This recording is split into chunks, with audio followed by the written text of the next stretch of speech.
Bueno, antes de empezar con sistemas cableados y sistemas inalámbricos, vamos a ver de manera muy general lo que son las señales y medios de transmisión.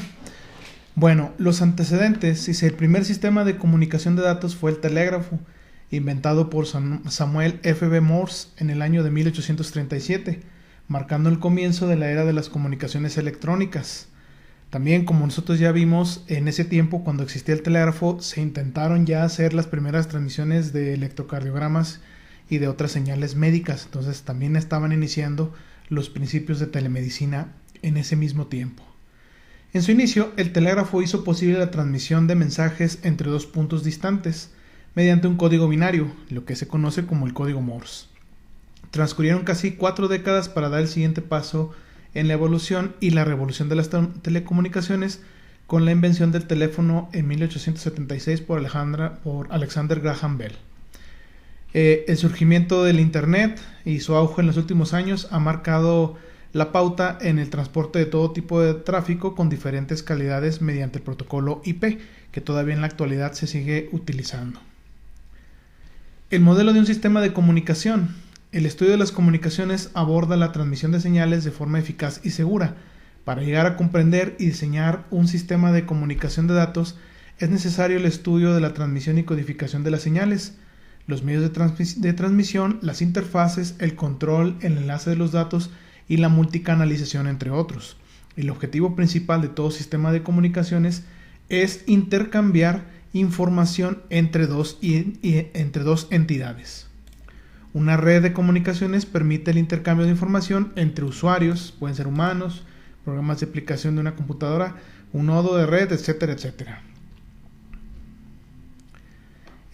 Modelo simplificado de un sistema de comunicaciones. Bueno, aquí tenemos una estación de trabajo, tenemos un módem que es el modulador de modulador, tenemos la red telefónica pública, aquí tenemos otro módem y tenemos aquí un servidor. Entonces, en ese servidor se manda la información, llega a esta estación de trabajo, la información que se recaba se manda a través de esta red hacia el servidor de datos. De forma muy sencilla sería, por ejemplo, la fuente, el transmisor, el sistema de transmisión, receptor y el destinatario. Entonces, todas estas etapas.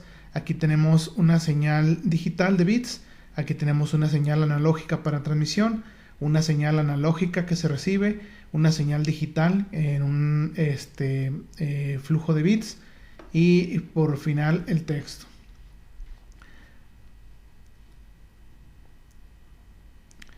Tareas claves de los sistemas de comunicación. La utilización del sistema de transmisión, implementación de las interfaces, generación de la señal, sincronización, gestión del intercambio, detección y corrección de errores, control de flujo, direccionamiento, encaminamiento, recuperación, formateo de mensajes, seguridad y gestión de redes. Esas serían las tareas claves de los sistemas de comunicación. Entonces, en los sistemas de comunicaciones nosotros tenemos básicamente 3 cosas. Tenemos todas las tareas que hace el transmisor. Necesitamos nosotros el medio de transmisión, que en este caso sería el canal. Y tenemos una tercera entidad que sería el receptor. Entonces, la comunicación siempre va en ese sentido. Siempre va del transmisor al canal y del canal al receptor. Cuando el receptor responde, entonces ahora el receptor se convierte en transmisor, pasa la información al canal y ahora el transmisor se convierte en receptor, pero siempre es esta dirección con estos 3 elementos. Ahora, el procesamiento que se hace dentro del transmisor, bueno, puede variar. Ya veremos un poco más adelante cómo varía la forma en la que se procesa la información para el transmisor y cómo se procesa la información para el receptor. Generalmente son operaciones contrarias. Bueno, continuamos. Clasificación de señales. Bueno, nosotros tenemos señales eléctricas, señales auditivas. Por ejemplo, eléctricas, cuando ustedes conectan un sensor, por ejemplo, electrodos para los electrocardiogramas o para algunas otras cosas. Auditivas puede ser con el ultrasonido o con el estetoscopio. Visuales, cuando ustedes toman alguna fotografía de alguna lesión, o rayos X, por ejemplo. Y bueno, digitales, cuando algunas de todas estas nosotros las podemos convertir a digitales, o cuando obtenemos directamente señales digitales a través de sensores dentro de un paciente, en el caso de la aplicación de telemedicina. Las señales se representan matemáticamente como funciones de una o más variables. Por ejemplo, así, nosotros lo más común es que nosotros manejemos las señales como una función que depende del tiempo, depende de la frecuencia y en este caso también de una fase. Y tenemos estos parámetros, tenemos la amplitud de la señal, la frecuencia de la señal, el tiempo de la señal y la fase de la señal. Existen dos tipos de básicos de señales, que serían las señales continuas y las señales discretas. Entonces la señal continua es cuando tiene la variable del tiempo continua desde 0 hasta infinito, no hay brincos. Y las señales discretas son discretas en el tiempo, cuando nosotros tenemos muestras para tiempos definidos. Bueno, ya ustedes recuerdan sus clases de señales y sistemas. Aquí no vamos a ahondar mucho en lo que son las señales discretas y señales continuas. La transformación de señales, esto ahorita no lo vamos a revisar, tampoco esto. Vamos a irnos directamente aquí. La fuente de información de informaciones analógicas. Una fuente de información analógica produce mensajes definidos de manera continua, por ejemplo, una señal de voz, una señal de audio, una señal de video, fotos, figuras, fenómenos naturales, por ejemplo, cuando ustedes ponen sismógrafos o estaciones climatológicas, etcétera, signos vitales, la presión, temperatura, ritmo cardíaco, algunos parámetros industriales, todas estas son fuentes de información analógica. Nosotros, en nuestro caso, para telemedicina, pues podemos tomar los signos vitales y algunas otras señales analógicas, por ejemplo de audio, con los ecocardiogramas o con las señales que nos pueda obtener del estetoscopio, entre muchas otras que como que ustedes ya conocen. La característica común de todas estas fuentes de información es que debe haber un transductor para obtener la señal eléctrica que será digitalizada.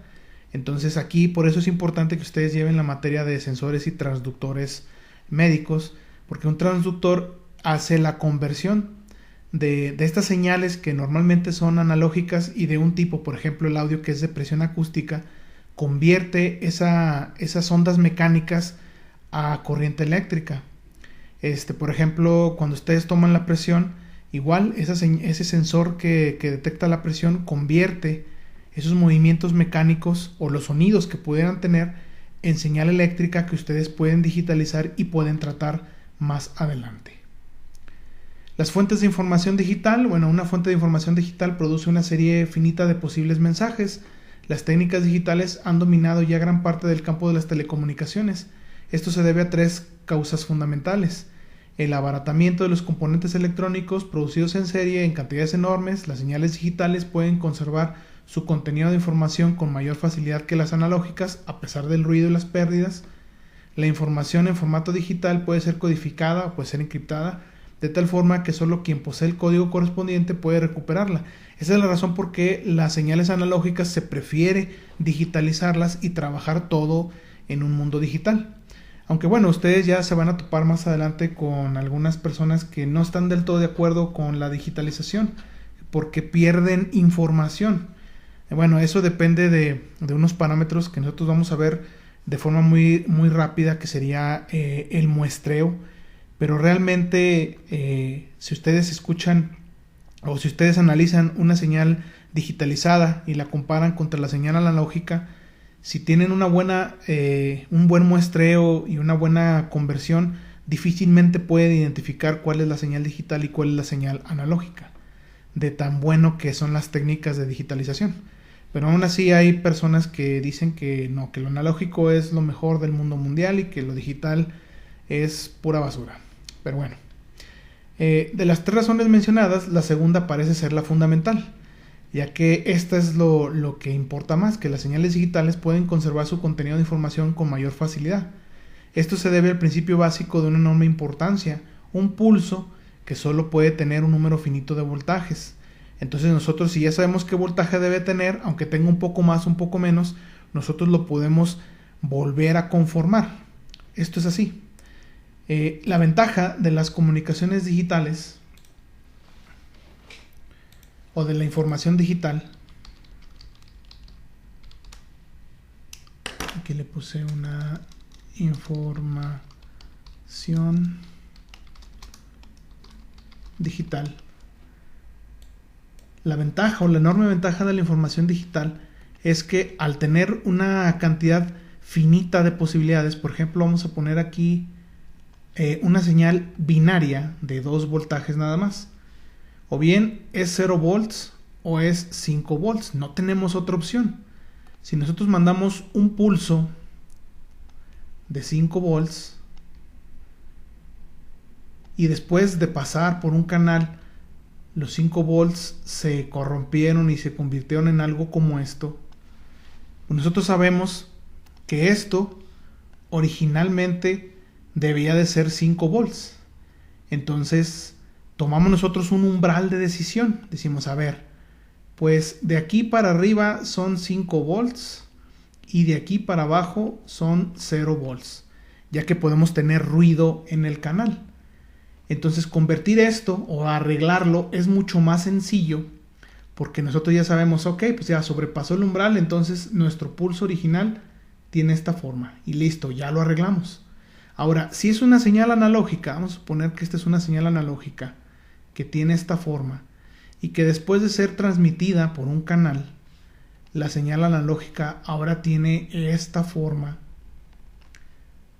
Entonces es mucho más complicado tratar de reparar esto para volverlo a convertir a esto que nosotros reparar esto y volver a convertirlo en lo que era originalmente. Entonces esa es una de las grandes ventajas de tener la información digital, la facilidad que nosotros tenemos para distinguirlo, distinguir cuando es un voltaje, cuando es otro voltaje, que tratar de arreglar las señales analógicas. Generalmente para esto se necesitan un banco de filtros para quitar ruidos, para quitar un montón de otras cosas. Entonces por eso se escoge trabajar siempre en un ámbito 100% digital. Transmisión de un pulso, tasa de bit y ancho de banda.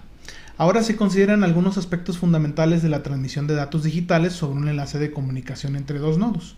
Aquí nosotros tenemos información binaria, ceros y unos, tenemos pulsos eléctricos y aquí tenemos el nodo receptor. Entonces aquí tenemos un transmisor, tenemos un canal y tenemos un receptor. En un sencillo y práctico esquema, cada dígito binario 0 o 1 se transmite como uno de dos posibles pulsos eléctricos. 0 se transmite PDT y 1 se envía PDT. Que ese PDT sería un pulso de esta forma, con un cierto ancho y una cierta amplitud. Entonces, si es 0 se transmite de una forma y si es 1 se transmite de otra forma. Dos posibilidades nada más. Entonces, si el ancho de cada pulso muestra es tau segundos, es decir, es la duración del pulso, entonces la tasa de transmisión de datos o la tasa de bit está definida generalmente por el recíproco de esto. Bueno, eso ya ustedes lo vieron en señales y sistemas y eso nos daría la tasa de esos bits. La tasa de bits sería el recíproco del ancho del pulso. Entonces ya vemos que la frecuencia sería como el recíproco del periodo y como nosotros las señales no periódicas hacemos una aproximación, entonces nos daría este valor. Entre más angosto es el pulso, más alta es la tasa de bit. Existe un límite en qué tan angosto pueden hacerse los pulsos para algún enlace físico y este límite está determinado por una característica llamada ancho de banda. Entonces el ancho de banda es la limitación física que tiene un canal de transmisión para transmitir pulsos de cierto ancho en tiempo. Entonces el ancho de banda de un enlace es la banda de frecuencias de ondas sinusoidales o ciclos por segundo que puede ser llevado por el enlace con fidelidad razonable y no se atenúan demasiado durante la propagación. ¿Esto a qué se refiere? Bueno, vamos a explicar lo que es el ancho de banda aquí con un dibujito. Ancho de banda. Como ya dijimos nosotros, al transmitir información digital, podemos transmitir un pulso. Vamos a dibujar un pulso aquí.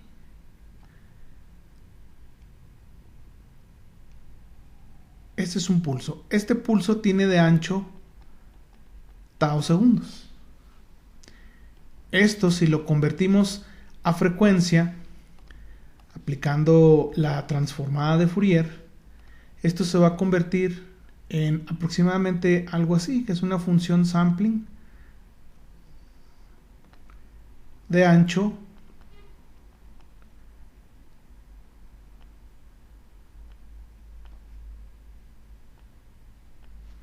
dos tau. O bueno, vamos a ponerle aquí de forma, vamos a ponerlo así para que nos quede centrado en 0. Esta es la frecuencia 0 y el ancho de esto de aquí ahora sería este cruce por 0 sería de tau hertz. Entonces, para poder transmitir este pulso en algún canal de comunicaciones, nosotros debemos de tener como mínimo este ancho de tau. Perdón, no es de tau, es de 1 sobre tau. Este ancho es de 1 sobre tau, este ancho es de 1 sobre tau.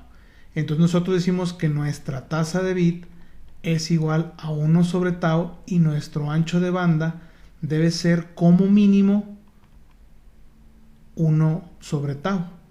Pero bueno, nosotros vamos a ver que no es tan cierto esto porque se pierde algo de información. Entonces vamos a ver que, bueno, en los criterios de transmisión se requiere de más ancho de banda. Pero entonces lo que nosotros queremos ver es como, por ejemplo, podemos ver al ancho de banda como una puerta, ¿no? Hagan de cuenta que pues esta es una puerta. Ahí está la puerta. Y si ustedes quieren pasar por esa puerta, entonces las dimensiones de la puerta deben ser superiores a las dimensiones de ustedes. En este caso ya sea de ancho y alto. Entonces, si este es su pulso y son los requerimientos de ancho de banda que quieren, para que ustedes puedan atravesar por aquí o por el canal, deben de tener de mínimo este ancho, el ancho de la puerta, mayor al ancho de ustedes y el alto de la puerta mayor al alto de ustedes. Y a esto se le llamaría ancho de banda, o en inglés BW por bandwidth. Bueno, continuamos. Con un gran ancho de banda se pueden propagar con mayor facilidad pulsos angostos sobre el enlace. La disponibilidad de ancho de banda del enlace depende de las características físicas y eléctricas del enlace, también como las limitaciones impuestas por algún sistema eléctrico. Por ejemplo, los cables tienen un cierto ancho de banda, los circuitos eléctricos tienen un cierto ancho de banda, por ejemplo, los amplificadores operacionales tienen un cierto ancho de banda, los transistores tienen un cierto ancho de banda, los dispositivos electrónicos como los Arduinos, las Raspberries, los Galileos, etcétera, etcétera, los FPGAs, todo tiene un límite de ancho de banda. Es decir, ustedes no pueden decir, voy a transmitir 400 gigabit por segundo utilizando un Arduino. No, o sea, ustedes deben de saber cuáles son las limitaciones de ancho de banda, tanto del canal como de los dispositivos electrónicos con los que van a trabajar con sus señales. La justificación del análisis de señales. Bueno, algunos enlaces físicos tienen mayor ancho de banda utilizable que otros. Por ejemplo, la fibra óptica tiene mucho más ancho de banda que un alambre de cobre de par tensado. Entonces el ancho de banda ustedes lo pueden ver como el ancho de las cañerías. Por ejemplo, tienen un tubo de, no sé, de media, un tubo de 1 pulgada y un tubo de 2 pulgadas. Entonces la cantidad de agua que pasa por esas tuberías es mayor. Hagan en cuenta que en este, que es de mayor ancho, pasa mucha más agua que en este de acá. Alguien puede decir, bueno, la velocidad con la que pasa el agua, pero vamos a suponer que las tres velocidades son las mismas. La velocidad del fluido es la misma para los tres casos, entonces en este caso pasa mayor cantidad de agua porque el ancho del tubo es mayor. Y los dispositivos de red son como las bombas de agua, las válvulas, accesorios y grifos. Aquí tenemos un circulador, tenemos una llave que pues pueden abrir y cerrar, tenemos una T que es como un conector y aquí tenemos una derivación. Y los paquetes, bueno, serían como el agua per se.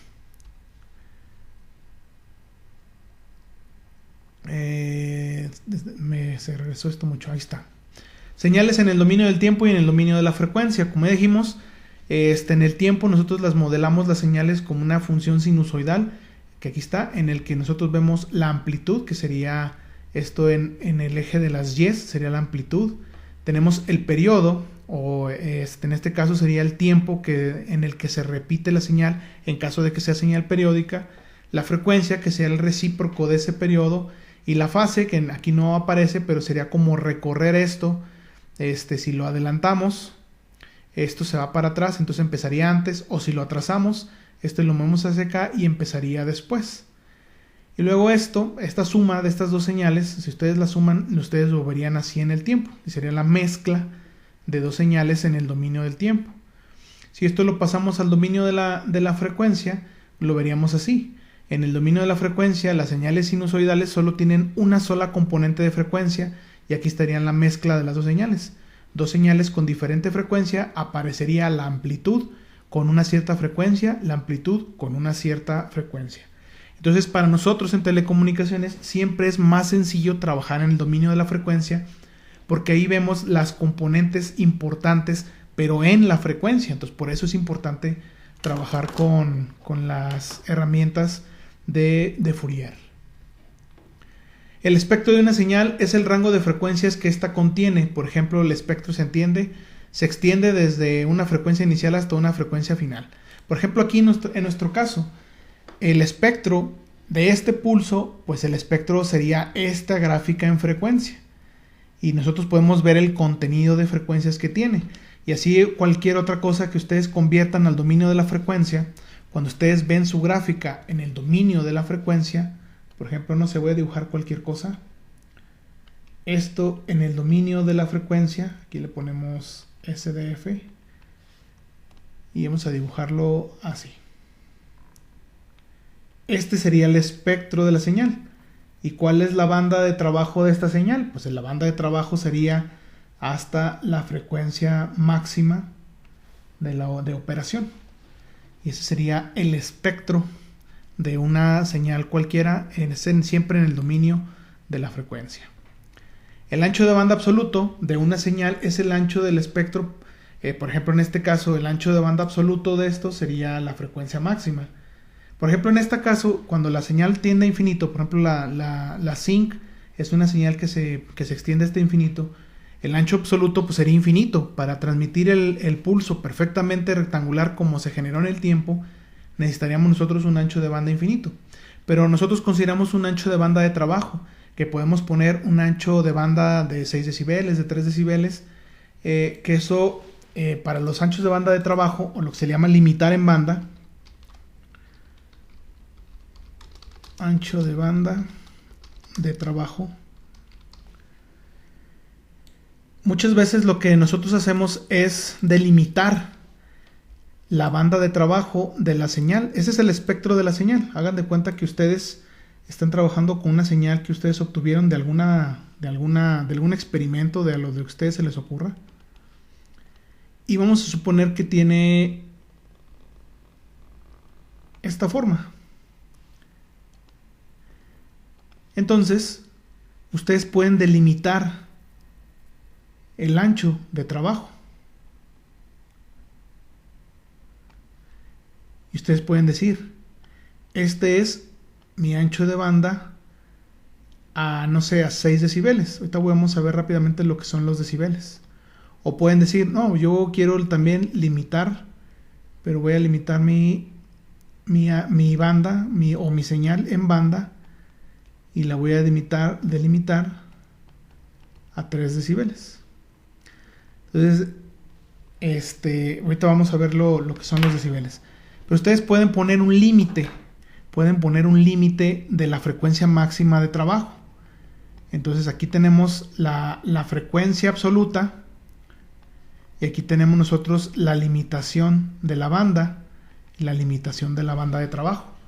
Ustedes ponen ese límite. Ya, yo quiero limitarlo aquí para que mi frecuencia máxima sea esta. Y no esta de acá. O pueden decir, no, es que yo necesito más limitación y la puedo poner aquí. Y ese sería su límite de trabajo. Normalmente en el espectro nosotros trabajamos con decibeles.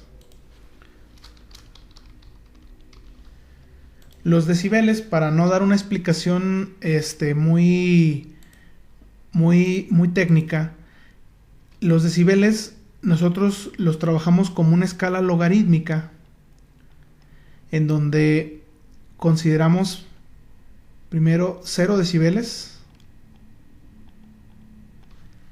como una comparación de 0 ganancia. Por ejemplo, si ustedes tienen por ejemplo, 1 watt a la entrada y 1 watt a la salida, la ganancia es 0.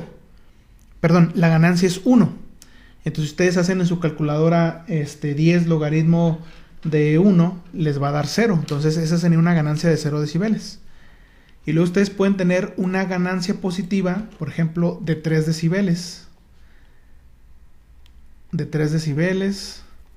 Y 3 decibeles sería como si, por ejemplo, ustedes a la entrada tienen, digamos, 5 watts y a la salida tienen 10.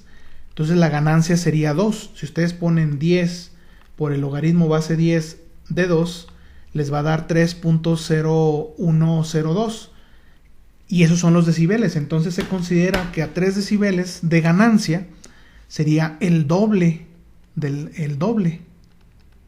Entonces, cuando ustedes le dicen bájale 3 rayitas, significa que le bajen a la mitad de su volumen. Entonces, ustedes pueden tener a una ganancia negativa de menos 3 decibeles, que eso reduce a la mitad. Entonces, ya se pueden ustedes ir manejando de 3 en 3. Entonces, la ganancia de una ganancia negativa de menos 6 decibeles, de menos 9 decibeles. Entonces la mitad de la mitad, pues esta sería la cuarta parte. Y si tienen una ganancia de 6 decibeles, pues sería 4 veces más. De 9 decibeles, 8 veces más, y así sucesivamente. Entonces, si ustedes tienen una señal que está en 0 decibeles y la señal conforme incrementa la frecuencia va disminuyendo así, esto que acabo de dibujar sería el espectro de la señal.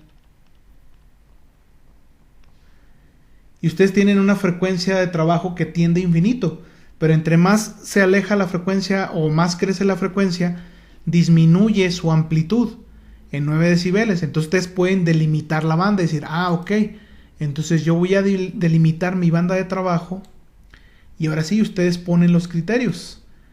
Dicen, yo pongo mi banda de trabajo a 3 decibeles y donde corte a 3 decibeles, entonces aquí sería mi ancho de banda a 3 decibeles. Alguien puede decir, no, es que 3 decibeles se me hace muy poco. Mejor vamos a delimitar la banda, pero a 6 decibeles. Entonces, esta sería la banda de trabajo para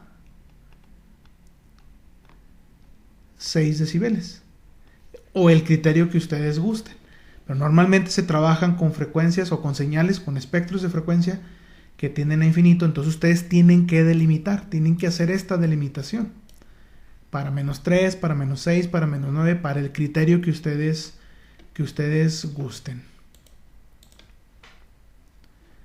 Otro término importante sería la componente de corriente directa. Bueno, la componente de corriente directa sería el voltaje promedio de la señal. Normalmente, está en 0 Hz. La corriente directa no tiene una frecuencia, entonces frecuencia 0. Entonces aparece como una componente en 0 decibeles, perdón, en 0 Hz. Esto ahorita nosotros no vamos a hablar de esto. De las series de Fourier, bueno, no vamos a tocar ahorita las series de Fourier, entonces nos las vamos a brincar un ratito. La transformada de Fourier también nos la vamos a brincar un ratito. Las propiedades de las series las vamos a brincar. Los códigos de línea ahorita nos los vamos a brincar también, para irnos directamente a lo que sería el canal de transmisión. Ahora, el canal de transmisión, ¿qué es? Como habíamos mencionado nosotros, para los sistemas de comunicaciones necesitamos 3 cosas. Necesitamos el transmisor, el receptor y el canal. El canal es algo que no podemos deshacernos de él, entonces vamos a tener que tratarlos.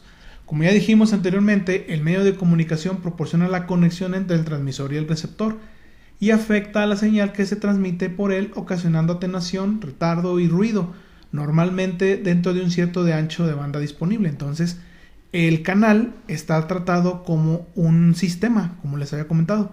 Tenemos una respuesta al impulso como un sistema lineal invariante en el tiempo, generalmente para simplificar las cosas, y tenemos una componente aditiva que sería el ruido. Entonces nosotros tenemos una señal de entrada y tenemos una señal de salida, y esta señal de salida sería la convolución de la señal de entrada con la respuesta al impulso que modela el canal, más la componente del ruido. Entonces ya se fijaron, esto ya es bastante feo. Si nosotros metemos la unidad para la convolución, que sería la respuesta, el impulso, pues tendríamos el impulso a la salida, pero de todos modos tenemos una componente de ruido, que esta componente de ruido generalmente es aditiva, por eso siempre se suma.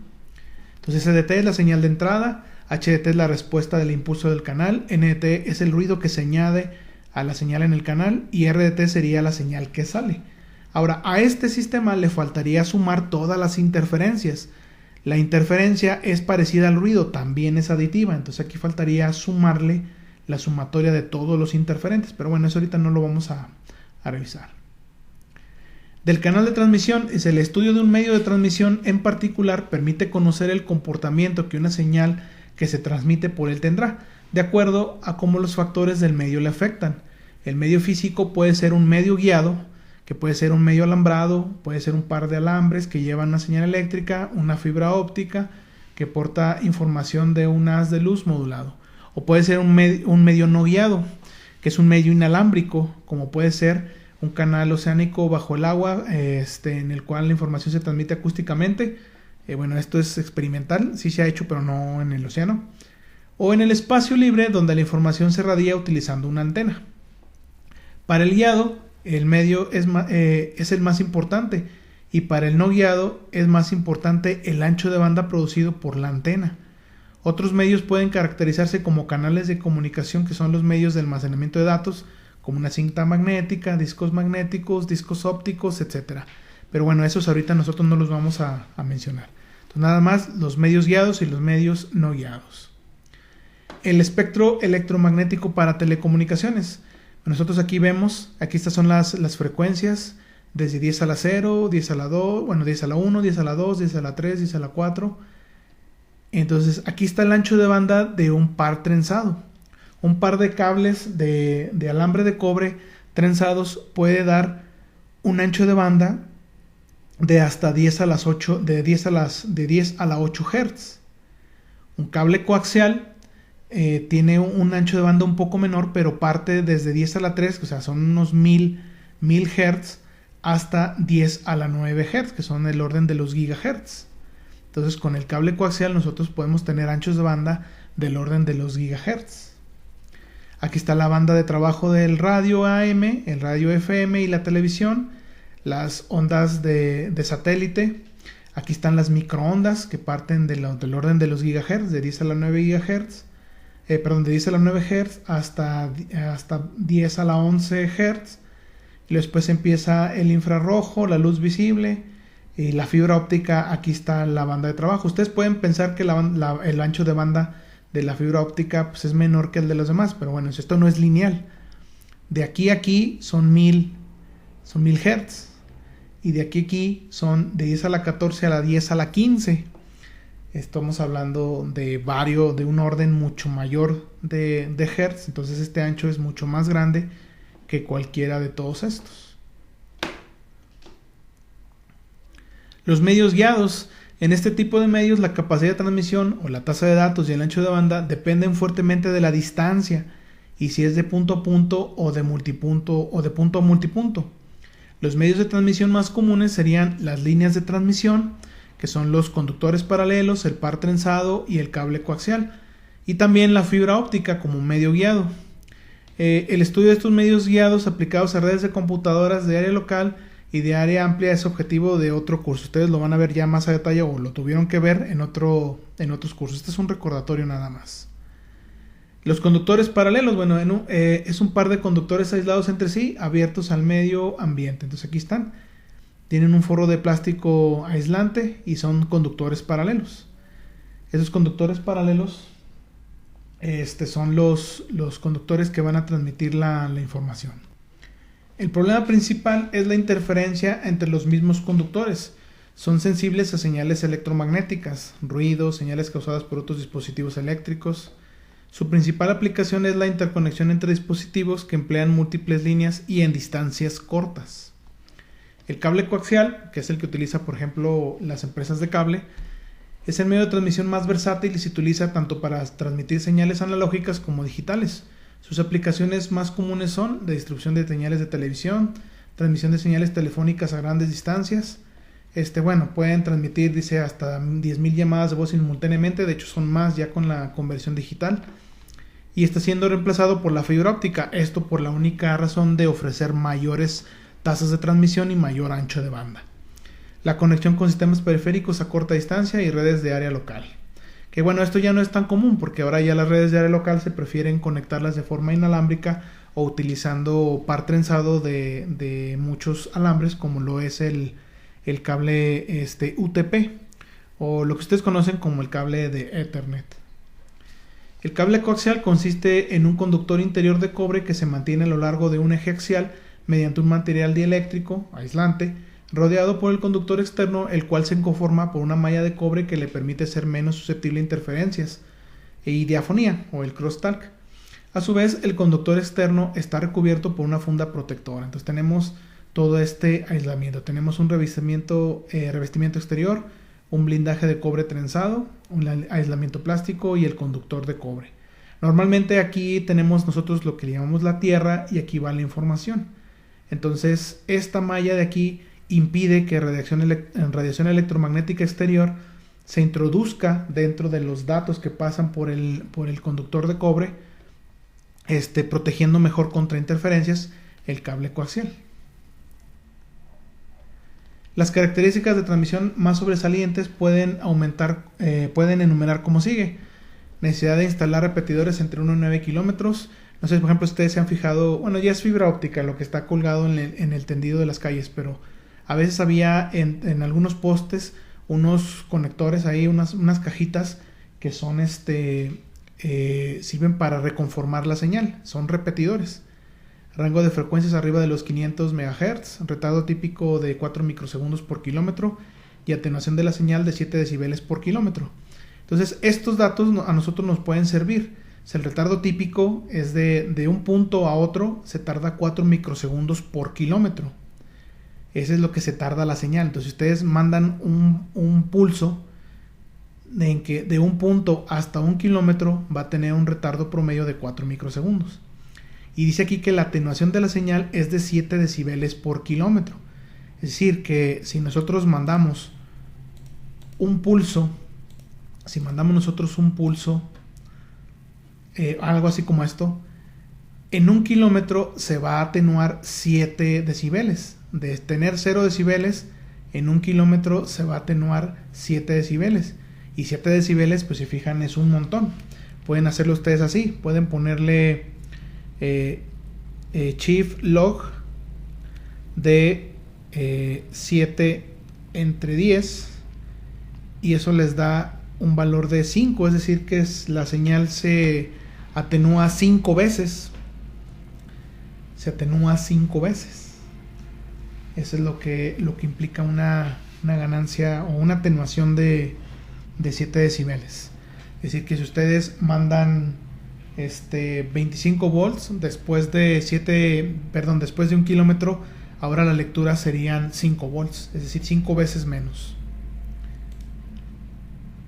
¿Es económico? Bueno, sí, con respecto a otras tecnologías, sí es económico. El par trenzado es el medio más viejo y el más flexible en manejo, económico y el más comúnmente utilizado tanto para señales analógicas como para digitales. Las aplicaciones más comunes son en la red telefónica, dentro de edificios para instalación de los PBX, aunque esto ya no se utiliza, ya todo se utiliza utilizando los cables de área local, lo que son los cables LAN o el Ethernet, el protocolo Ethernet, que consiste en 2 alambres recubiertos por un aislante y se trenzan justamente para reducir la susceptibilidad a interferencia del ruido. Entonces el par trenzado sería como los mismos conductores, pero ya no son paralelos, están enredados entre sí. Y bueno, para señales analógicas es necesario colocar amplificadores cada 5 o 6 kilómetros. Para señales digitales se colocan cada 2 o 3 kilómetros. El ancho de banda es alrededor de 1 MHz, es limitado. La tasa de datos alrededor de 100 MHz para distancias cortas puede alcanzar del orden de los GHz, de los gigabit por segundo. Susceptible a interferencias y ruido, el retardo típico es de 50 microsegundos por kilómetro, es más lento o hay más retardo que en el cable coaxial. Y la atenuación típica es de 0.2 decibeles por kilómetro. Si fijan, en atenuación le gana al cable coaxial. Para el par trenzado, bueno, aquí están algunos de los estándares, lo vamos a revisar. Y luego lo que les comentaba, se utiliza el STP, o que es blindado. Se utiliza los pares trenzados, aquí están, son 2 pares trenzados, cada uno en su aislamiento, y luego se utiliza un blindaje y luego ya la envoltura. Entonces así es como se utilizan más comúnmente ahora los pares trenzados. Podemos tener 2 pares trenzados o hasta 4. Por ejemplo, el Ethernet se utilizan 4 pares trenzados dentro de un revestimiento así. Aunque no es blindado, sería algo como este. Aunque este tiene un blindaje total, sería como el UTP. El UTP es el cable que normalmente ustedes utilizan para las conexiones de red o Ethernet, en donde son 4 pares trenzados con un revestimiento exterior. Aquí el blindaje lo da el mismo cruce de los cables, el enredamiento de los cables.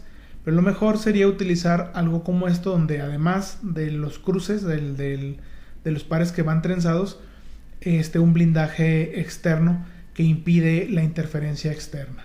Pero bueno, esos son más caros. El UTP es fácil y flexible de instalación, es más económico que todos los demás. Actualmente se considera el más rápido entre los medios de cobre. Para la categoría 5, la longitud de la trenza va de 0.6 a 0.85 milímetros, diseñado para frecuencias por encima de los 100 MHz. Es decir, podemos alcanzar tasas de 1 gigabit por segundo o hasta 10 gigabit por segundo, dependiendo del esquema de codificación y modulación. El cableado de par trenzado presenta ciertas desventajas. El cable UTP es más susceptible al ruido eléctrico y la interferencia que otros tipos de medios. Es una de las principales ventajas. Este es un modelo de líneas de transmisión. Esto no lo vamos a ver. Esto no lo vamos a ver aquí. Señales reflejadas. Esto no lo vamos a ver acá. Y nos vamos a ir a la fibra óptica. Dice, la luz que se utiliza en las redes de fibra óptica es un tipo de energía electromagnética. La radio, las microondas, el radar, la luz visible y los rayos X son, parecen ser todos muy diferentes, pero en realidad son ondas de diferentes energías. Entonces, todos tienen una propiedad importante que es la longitud de la onda, es decir, son ondas, es una onda que se propaga a través del espacio, es decir, que nosotros tenemos, digamos, como 2 frecuencias, una en el tiempo y una en el espacio. Esa frecuencia, entre comillas, del espacio está denotada por la longitud de onda, y la longitud de onda se relaciona con la frecuencia temporal mediante esta expresión, que es la velocidad de la luz sobre la frecuencia de operación. Esto es únicamente para las señales electromagnéticas. Las señales mecánicas se puede calcular su longitud de onda de otra manera. La velocidad de la luz es aproximadamente 300.000 km por segundo o 3 por 10 a la 8 metros sobre segundo. La frecuencia de operación está dada en Hz, la unidad típica de longitud de onda está en metros. Los ojos humanos están diseñados para percibir solamente la energía electromagnética de las longitudes de onda entre los 700 y los 400 nanómetros. Un nanómetro, bueno, ustedes ya lo saben que es un nanómetro, y recibe el nombre de luz visible. Para transmitir datos a través de una fibra óptica se utilizan longitudes de ondas que son invisibles al ojo humano. Normalmente son infrarrojas, es decir, ustedes empiezan a ver la luz roja, que es la luz de energía más débil. Por debajo de esa luz roja está la luz infrarroja, que esa ya es invisible para nuestros ojos, y la longitud de onda de la luz en fibra óptica normalmente está entre los 850 nanómetros, 1310 nanómetros y 1550 nanómetros. Entre más bajo sea la longitud de onda, es más alta la velocidad. Entonces, esta es de menor frecuencia que esta de acá. Entonces, entre más alta sea la longitud de onda, más baja es la frecuencia. Acuérdense que son inversamente proporcionales. Se seleccionaron estas longitudes de onda porque pasan por la fibra óptica más fácilmente que otras. Bueno, ya ustedes en comunicaciones ópticas o en alguna materia que ustedes hayan llevado de óptica, o si no la han llevado, bueno, pueden investigar. Y la propagación en la fibra óptica se da con más facilidad. Se les llama modos de transmisión con estas longitudes de onda. Y aquí están. Entonces tenemos nosotros el rojo y el violeta. Este sería el espectro visible. Estas son las longitudes de onda que nosotros podemos ver. Por debajo de esto se llama infrarrojo, por encima de esto se llama ultravioleta. La radiación ultravioleta es la que hace que las cosas se calienten y cuando se calientan emiten luz infrarroja. Por eso las cámaras infrarrojas pueden ver el calor, digamos, en estas longitudes. Bueno, debajo de los 800 nanómetros se tiene demasiada atenuación, por lo que no es utilizada. Arriba de los 1600 nanómetros se presenta una atenuación por el efecto de los rayos infrarrojos. Entonces hay tres zonas de mínima atenuación, que son la banda de los 850 nanómetros, la banda de los 1300 y la banda de los 1500 nanómetros. Estas son las frecuencias desde 187 terahertz hasta 789 terahertz. Y las longitudes de onda están desde 1600 nanómetros hasta aquí donde se empieza a ver, que serían los 630 nanómetros. Entonces nosotros trabajamos aquí para las comunicaciones infrarrojas o las comunicaciones en fibra óptica. Trabajamos de los 1600, de los 1500 nanómetros hasta los 850 nanómetros, específicamente en estas tres bandas. Modelo de los rayos, esto es algo muy básico de óptica, que es la refracción, la reflexión, el índice de refracción, otras cosas que ahorita no lo vamos a ver nosotros. No nos interesa ahorita trabajar con esto, pero bueno, aquí están por si tienen ganas de leerlo. Aquí está. Reflexión interna total, el ángulo en la apertura numérica de las fibras ópticas. Bueno, esto no lo vamos a ver. Los modos sí. Los modos es lo que puede, como se transmite los pulsos dentro de la fibra óptica. Los modos es parecido al pulso que nosotros dibujamos acá. Nosotros cuando transmitimos un pulso eléctrico, pues nosotros lo idealizamos así, como tenemos un voltaje y luego cambiamos a otro voltaje y luego acá. En la luz es algo parecido, pero en el espectro de frecuencias sería una forma como esto, como una especie de no sé, yo le llamo fantasma, como una especie de fantasmita, y este sería el modo, así se le llama, el modo de propagación, que sería como una frecuencia específica a la que es más fácil transmitir en la fibra óptica. Entonces hay modos, o las fibras tienen multimodo de índice escalonado, multimodo de índice gradual y fibras monomodo. Las fibras monomodo solo permiten un modo de transmisión, es decir, una longitud de onda específica. Y las multimodo ustedes pueden meter más de una longitud de onda a la fibra óptica. Pero bueno, nada más es para mencionar esto no lo vamos a detallar. Y aquí se verían, sería una fibra multimodo, aquí está el otro modo y esta es una fibra monomodo. Solo pueden transmitir en una longitud de onda y aquí está la forma en la que se transmiten tres tipos de, o tres longitudes de onda y cómo se ensancha el pulso. Si se fijan, en las tres se va ensanchando el pulso, excepto en las fibras monomodo. El pulso óptico no se ensancha. Aquí el pulso óptico sí se ensancha y el pulso óptico sí se ensancha. Entonces en estas fibras se pueden traslapar los modos o los pulsos y puede haber interferencia con los diferentes modos de propagación. Entonces bueno, para diferentes aplicaciones se utilizan diferentes tipos de fibras ópticas. Ahorita eso no lo vamos a detallar. Los conectores tampoco. Los emisores de luz, hay LED, que es diodo emisor de luz, y está el diodo láser. Los LED son más baratos que los láser son más eficientes, o normalmente se utilizan emisores láser para controlar el modo de propagación, ya que el diodo emisor de luz se utiliza para otras cosas más generalizadas. Por ejemplo, cuando no se utiliza una fibra, que por ejemplo las transmisiones infrarrojas, por ejemplo el control de la televisión y cosas más sencillas, ustedes no necesitan una fibra óptica para transmitir ese modo. Se manda un pulso infrarrojo que se detecta con un fotodetector de modo aéreo, digámoslo así. Aquí están los detectores de luz, que son los de avalancha o son los PIN intrínsecos. Y aquí están los diferentes tipos de uso. Ahora, para los medios no guiados, que es donde nosotros vamos a trabajar, las señales inalámbricas son ondas electromagnéticas que pueden recorrer el vacío y espacio exterior y los medios tales como el aire. Por lo tanto, no es necesario en un medio físico para las señales inalámbricas. El medio físico, por ejemplo el aire es un medio físico, pero en el vacío las ondas electromagnéticas se siguen propagando. Todas estas ondas viajan a la velocidad de la luz, que sería alrededor de los 300.000 kilómetros por segundo o 3 por 10 a la 8 metros sobre segundo. Entonces tenemos nosotros así, la propagación electromagnética se da más o menos en esta forma, donde tenemos diferentes tipos de polarización, etcétera, etcétera.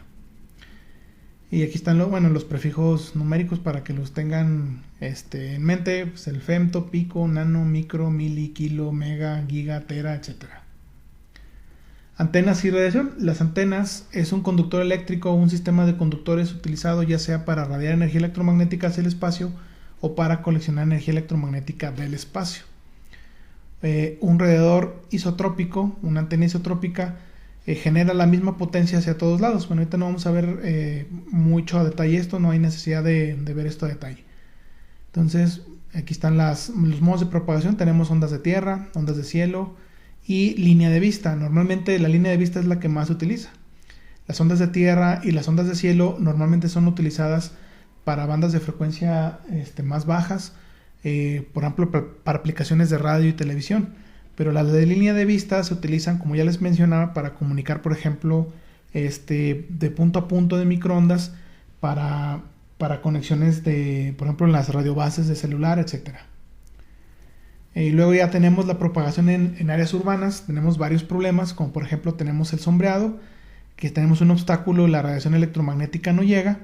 Tenemos la reflexión, entonces si ustedes están puestos aquí, les llega la onda directa de la antena y les llega una reflejada, y esta reflexión puede causar problemas.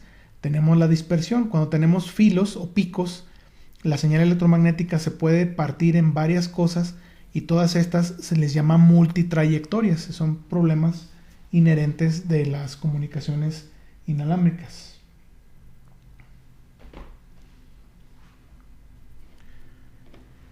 Las microondas terrestres se utilizan cuando no es práctico instalar un cable. La principal aplicación son los servicios de telecomunicaciones de larga distancia como alternativa a la fibra óptica. Comúnmente la antena utilizada es el plato parabólico, transmitiendo y recibiendo ondas electromagnéticas en los rangos de 2 a 40 GHz. Entonces este es un enlace de punto a punto, y aquí tenemos un enlace de LOS o de línea de vista, en donde la información aquí está conectada directamente por un punto inalámbrico, y aquí están las conexiones de microondas terrestres. Las bandas de frecuencias más utilizadas en los enlaces de microondas terrestres son entre 4 GHz y 6 GHz. Las comunicaciones vía satélite. Nosotros tenemos un dispositivo electrónico orbitando la Tierra, al que se le llama satélite de telecomunicaciones. Tenemos estaciones terrenas en la Tierra. Estas estaciones terrenas están comunicadas. La información viaja a la estación terrena manda la señal al satélite, el satélite la refleja hacia otra estación terrena, y luego de aquí se manda al destino.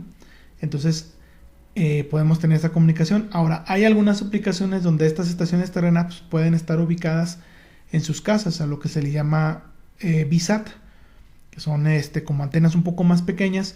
Por ejemplo, el internet satelital, se instala una VSAT en sus casas para tener esta conexión de forma satelital. Y este sería un sistema de satélites típico, donde tenemos los satélites, tenemos un enlace intersatelital, un móvil conectado directamente al satélite, células de alguna red celular, estaciones base donde se pueden conectar.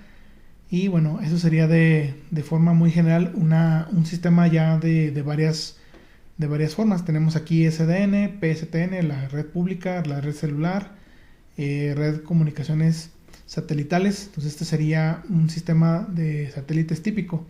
Aquí ya en lugar de GSM pues pondríamos LTEA. En lugar de la red telefónica pública todavía sigue instalada. Y SDN, fue una red que no trabajó mucho tiempo en México, entonces en México no fue popular. Pero pues aquí podemos poner algunas otras redes locales, y así sería como funciona de forma general un sistema de comunicaciones satelitales. ¿Por qué se atrasa tanto esto?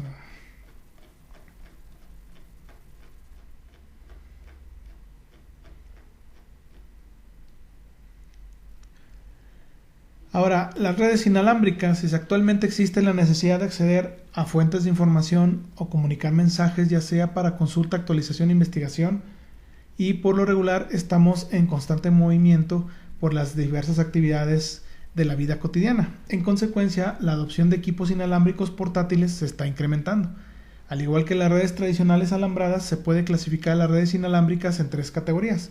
Bueno, en 4, ya ahorita nosotros podemos agregar un par más, o hasta 5, que serían las WAN o MAN, o de área ancha o de área metropolitana, que son las más grandes, redes de área local y de redes de área personal. Nosotros podemos incluir las WAN, de red de área corporal, o Body Area Network, y podemos incluir las CAN o las redes de área de campus, que son la interconexión de 2 o 3 redes de área local.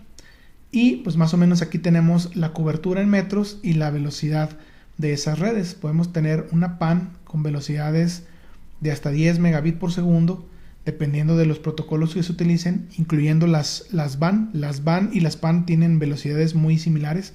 De hecho, pueden trabajar con los mismos protocolos. Y luego están las LAN, que trabajan normalmente con la pila de protocolos de 802.11, más populares con el Wi-Fi y con el Bluetooth o el Zigbee, dependiendo de los sensores que ustedes vayan a utilizar. Las MAN, que utilizan el WiMAX, y las WAN, bueno, aquí sería la WWAN, y ya son protocolos más específicos. El origen de las WLANs, el origen de las LAN inalámbricas, se remonta a la publicación de 1979 de los resultados de un experimento realizado por los ingenieros de IBM en Suiza, que consistía en utilizar enlaces infrarrojos para crear una red local de una fábrica. Estos resultados, publicados en un volumen 67 de una revista de la IEEE, puede considerarse como el punto de partida de la línea evolutiva de esta tecnología. Entonces, a partir de ese experimento que ellos hicieron y publicaron en un proceeding de la IEEE, nacen las WLANs. Y bueno, aquí vienen algunas configuraciones de red para las redes inalámbricas. Esto ahorita nosotros no lo vamos a mencionar. La radiodifusión, bueno, esto ahorita no lo vamos a mencionar tampoco. Los infrarrojos, bueno, es una tecnología que no vamos a utilizar, pero el Bluetooth sí. Entonces vamos a ver algo del Bluetooth, aunque lo vamos a ver un poquito más adelante. Transmisión de datos. Vamos a dejar esto hasta aquí. Nada más vamos a explicar una cosa rápida antes de cerrar esta sesión.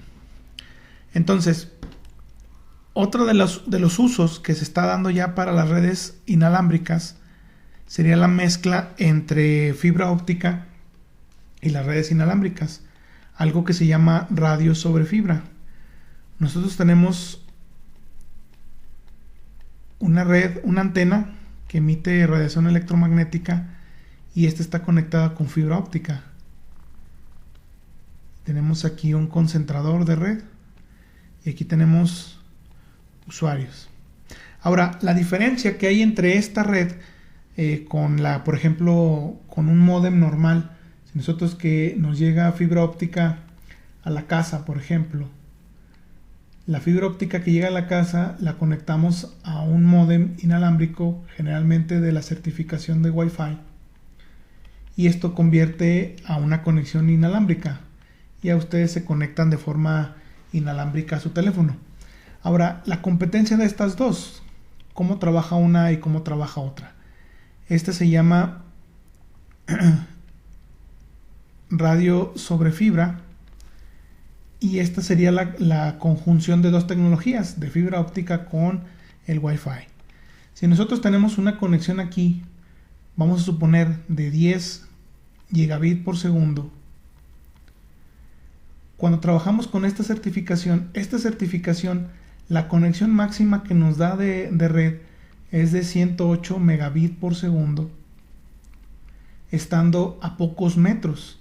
Lo normal pues serían 54 megabits por segundo a un poco más de distancia, aunque esta tasa va disminuyendo dependiendo de qué tan cerca estén ustedes del punto de acceso. Cuando tenemos un sistema nosotros aquí, si nosotros estamos trabajando con una conexión de fibra óptica de 10 gigabits por segundo, esta conexión de aquí no es Wi-Fi. No es Wi-Fi.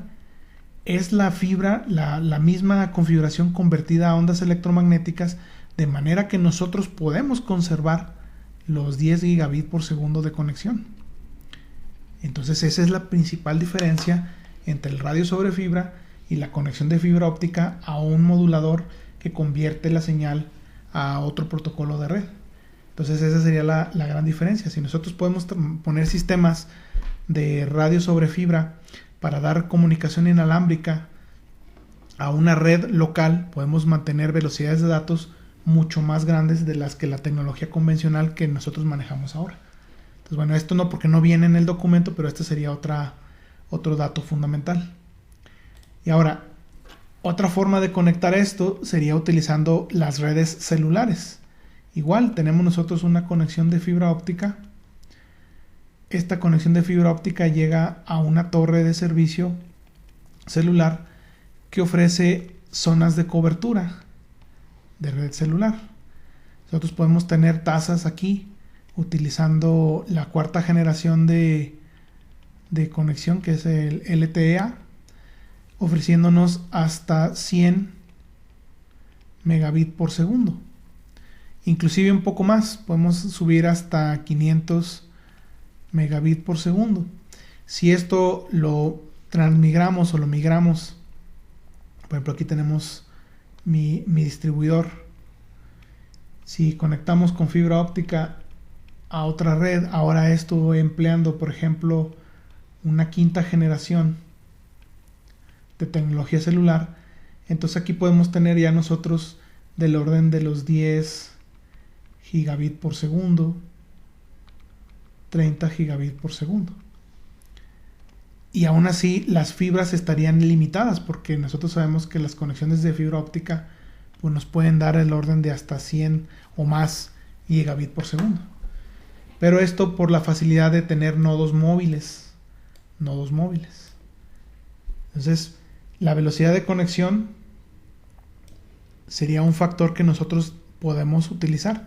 Es decir, para una cierta aplicación que ustedes vayan a tener, que vayan a decir, yo quiero diseñar un sistema de telemedicina que ofrezca estos servicios, entonces lo primero que tienen que ver es cuáles son las limitantes de mi sistema de telecomunicaciones en este caso, porque acuérdense que hay que llevar la información de un punto a otro. Entonces, ¿qué tipo de sistema me da estas limitaciones de tasa de datos para poder establecer qué tipo de aplicación voy a poner yo?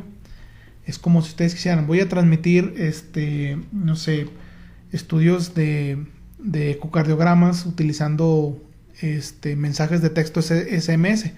O sea, a lo mejor no da el ancho de banda para esa aplicación. Por eso es importante conocer primero todo el background o todo el antecedente de lo que a las comunicaciones se refiere. Bueno, entonces damos por terminada esta sesión.